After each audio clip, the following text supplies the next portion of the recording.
Good morning, Facebook family and internet family and YouTube family and all the families that follow me at some point in any of my videos. Good morning to you. I'm going to give a few seconds for hop-ons while this is searching for all my peoples and enjoy my cup of coffee, which I always do before a video. There are two things that I am really obsessed with, and it's like coffee mugs, specific types of coffee mugs, and sweaters. I've already talked about fall sweaters and how much I love them, but I'm wearing a new one every video because I wear a new one every morning because I just love them so much. And it's actually really cold today in Atlanta. It woke up super cold in Atlanta today, like winter cold, which is a little bit surprising because it was really hot yesterday, but it's cold now. So I see some people are starting to hop on, so I'm going to give a few more seconds for that. I've started making a list of video topics, and something that I want to implement with you guys is sending me requests for videos. I already asked for this via writing in my group. If you don't know, my name is Shakti. I have a support group online on Facebook called Begin Again, and it's support for mind, body, and spirit. And it's an accountability and support group, and it is free and it's open to anybody who feels they could need that. I run a lot of my events in there, and I also do private videos in there. So if you feel like you need a support group, that's a great place to start. But I put out a request, I would say a couple weeks ago, for people to start sending me video requests. So if you're watching this video and you're like, you know what, I've seen a couple of her videos, I would like to learn specifically about this, and this, send me a private message. You're welcome to send me a private message if you find this video on my personal page, or you can visit my like page, Wellness Mama Shakti, M-A-M-A Shakti, S-H-A-K-T-I, and send me a message there or post on that page for video requests. Or you can email me at wellness.mama.shakti@gmail.com, and I would love to answer your questions and make a video about it. I think that's brilliant. Thank you for all the hearts. I love that. So that's something I'm starting. So if you have video requests, please send them my way. I would love to make videos for you guys. I love these hearts. This is the best. I'm so distracted by them. So I decided to make this video on how I choose to live with anxiety based on a conversation I had last night. And as a coach, probably one of the most amazing things I get to do is talk to people, talk to a lot of people, and build a lot of relationships. And that has quickly become my favorite part of coaching, is meeting people and making friends, learning about them, learning about what they care about, what they are scared of, just learning about them in general. I love that. So last night I was having a conversation with someone who is a friend of mine that I have known for several years, and she recently had a passing in her family, and she's going through it right now, and I have had some marked loss in my family as well. And I remember being very young and living through that. And so I was just kind of checking in with her and seeing how she was doing. And she started talking about, feeling kind of isolated, and I shared with her as well my experience of after I became a mom, I have so much anxiety. And I think I had anxiety before I became a mom, but I feel like after my son, that postpartum period of depression and anxiety just amplified any form of anxiety that I had had prior to having a child. And it was really bad. Like, I couldn't drive anywhere with my kid in the car. I would have a panic attack. The idea of being in like a grocery store full of people would send me into having a panic attack. Let's see, driving any more than like 5 or 10 minutes away from my home would send me into a panic attack. Little things like every time my son has like a developmental stage, like I remember when he started eating solid foods, I had a panic attack. It was just like, I would be triggered by every single thing that was a change or me stepping just slightly out of my comfort zone as a person or as a parent. I would immediately spin out of control. And we were talking about that, and I mentioned how I still live with a great amount of that anxiety. And she said to me, it's hard for me to imagine that you have that level of anxiety because your videos are so inspiring and you have so many valuable personal points and life points. And I read that and I stopped for a second. I said, you know why? And I was really honest. I'm like, I think the reason that I have those things in my videos, the reason that people find my videos inspiring and my storytelling inspiring, is not because I don't have anxiety or I don't have depression. It's because of the way I choose to live with my anxiety and I choose to live with my depression. And I choose to live in a place of extreme self-awareness. I am always reflecting on my behavior and on my patterns. And just because I have anxiety, and it can get really bad sometimes, and just because I have depression, and it can also get equally bad, doesn't mean that I just say, oh, I did this thing or I behave this way. Well, it's because I have anxiety, and just continue to behave in that manner. I think that that's really irresponsible to not take responsibility for your experience and for who you are as a person. Anxiety does not define me, but it is a part of my living experience. And it's been a very vibrant part of my living experience since I became a mother. But that doesn't make it okay for me to excuse erratic behavior or behavior that could harm or hurt emotionally my partner or my children just because I happen to live with anxiety. I don't think that's okay, and I don't think that's fair. So for me, a huge part of my life is to experience my experience and pay attention to my behavior. And when I find myself having a challenging behavior or a behavior that is not my self-ideal, I have another video where I talk about the difference between self-ideal, self-image, and self-esteem. When I catch myself behaving in a way that is discordant with my self-ideal or how I ideally would like to be or like to behave, I immediately take the time to reflect on why I did that or why I made that choice or what happened that triggered that response. And I make a decision that the next time I will be more aware and I won't just spiral out. I will take a couple of breaths before, because you can feel that building. And I know for me, I know when I'm about to hit this point of anxiety that's really intense. I can feel it. It's almost like when you're building that urge to sneeze.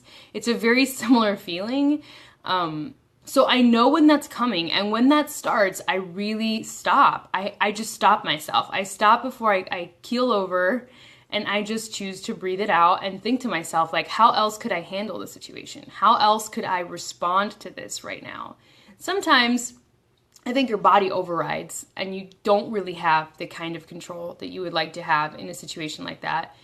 But even still, after that happens, I always make the choice to correct course. And if I offended someone or I hurt someone or I was erratic in some way that was saddening to someone, I always make the choice to apologize. And I see that the most in my personal relationship with my husband. I think your intimate relationship is a place where you learn the most and you grow the most as a person. And that is definitely true for me and mine.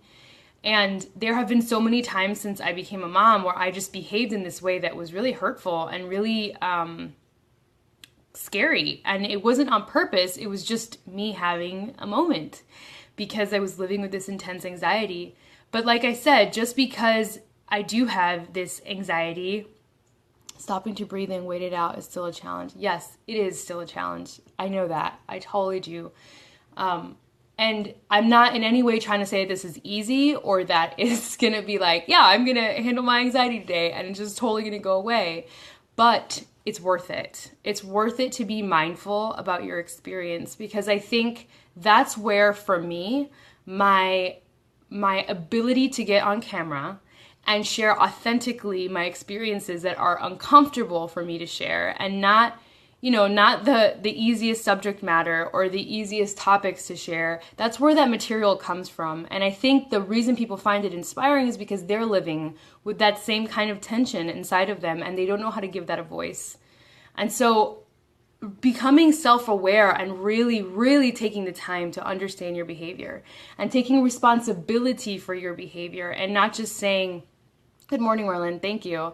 And not just saying, well, it's because I have anxiety or it's because I have depression that I was a complete dick to that person, or like I totally, was a jerk to my partner who is loving and faithful and awesome and I should not be that way with them, is irresponsible. And there's no excuse for that. There's no excuse for that behavior. And really owning up to who you are and your tendencies and saying, okay, I choose to live a life that's far more mindful, and apologizing when you're wrong. Apologizing when you've spun out of control and you really hurt someone's feelings. Like, just apologize. There's nothing wrong with being humble and knowing when you've stepped out of line.